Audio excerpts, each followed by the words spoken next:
In this video, we're looking at John Calvin's doctrine of accommodation as part of a study of what is meant within Christianity by the concept of revelation.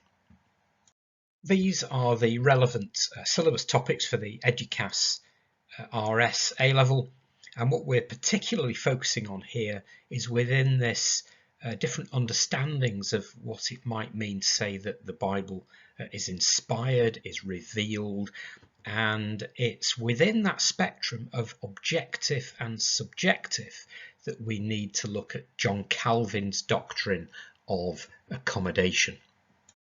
Let's get Calvin in his historical context then, 16th century.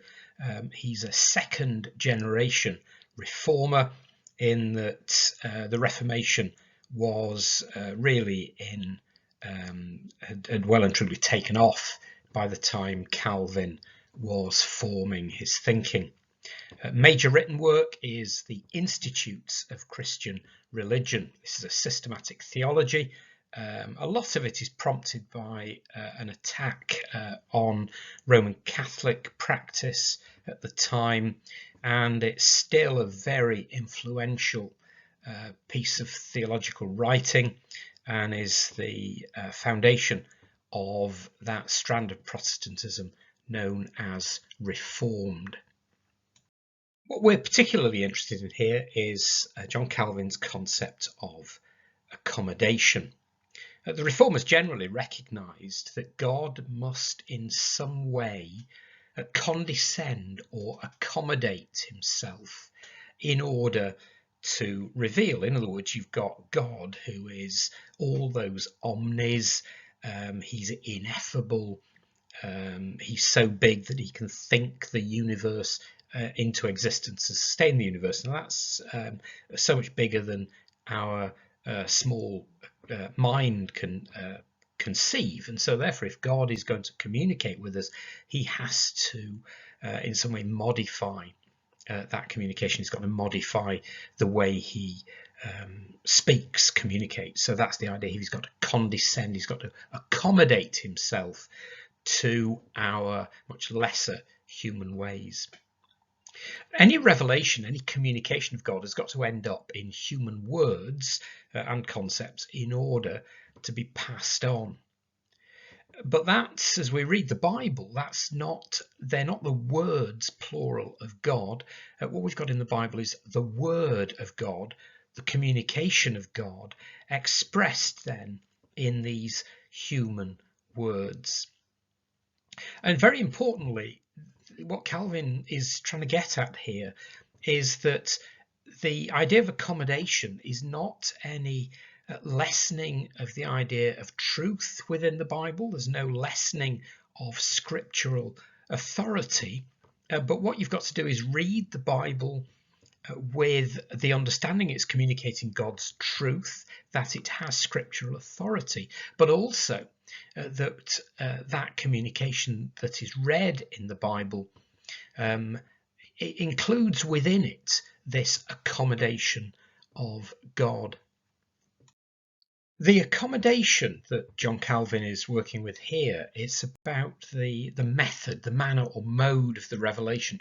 It certainly isn't in John Calvin's mind that he wants to in any way discuss the quality of that revelation.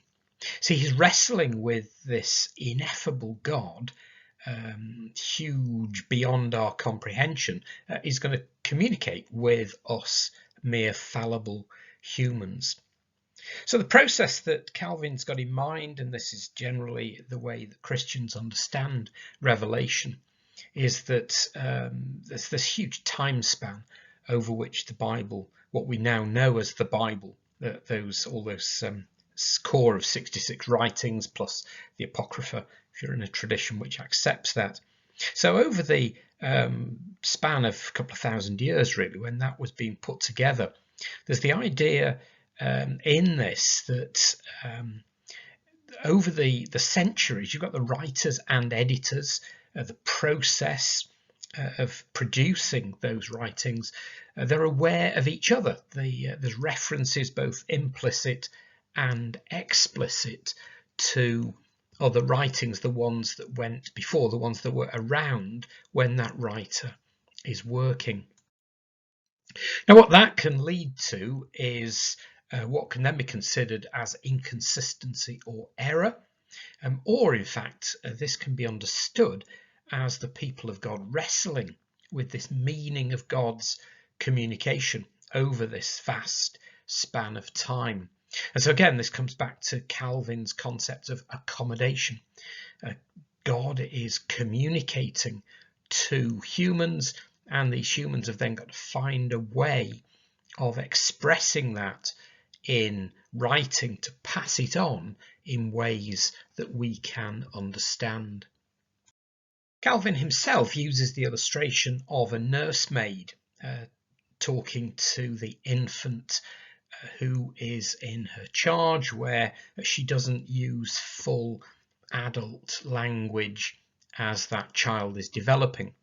And so the illustration I've put together here is that you've got this Hebrew from say 1500 BC, 1000 BC, wrestling with the idea of the question, why is there something rather than nothing? Well, God could have dumped this equation on him. This, as far as I'm aware, is a bit of Stephen Hawking. And he's not going to understand it. I'm going to take a guess here that there's very few people, if anyone, who's going to watch this video, who's going to make much sense at all of that set of equations. So there's no point in God communicating that lot to anybody except Stephen Hawking and people like him. So accommodation is the idea that as these people were wrestling with these questions and reflecting and meditating, that what they ended up with as God revealed to them was a poetic story, that writing that we've got in Genesis 1. And so when in fact it's communicated like this, and you end up with this the Genesis creation narrative, in the beginning when God created the heavens and the earth was formless and void, and darkness covered the face of the deep, while a wind from God swept over the face of the waters. Then God said, let there be light, and there was light. And God saw that the light was good.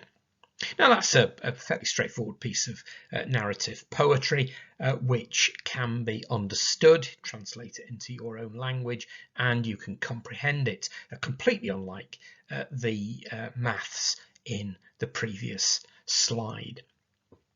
So God is communicating, and what the producers of the Bible, the writers, the editors, have got to do is take that revelation of God. And under God's guidance, this is absolutely essential within the Christian concept of revelation, that God is shaping the process. That in that whole process, you have to have the accommodation to our human inadequacies when compared to God.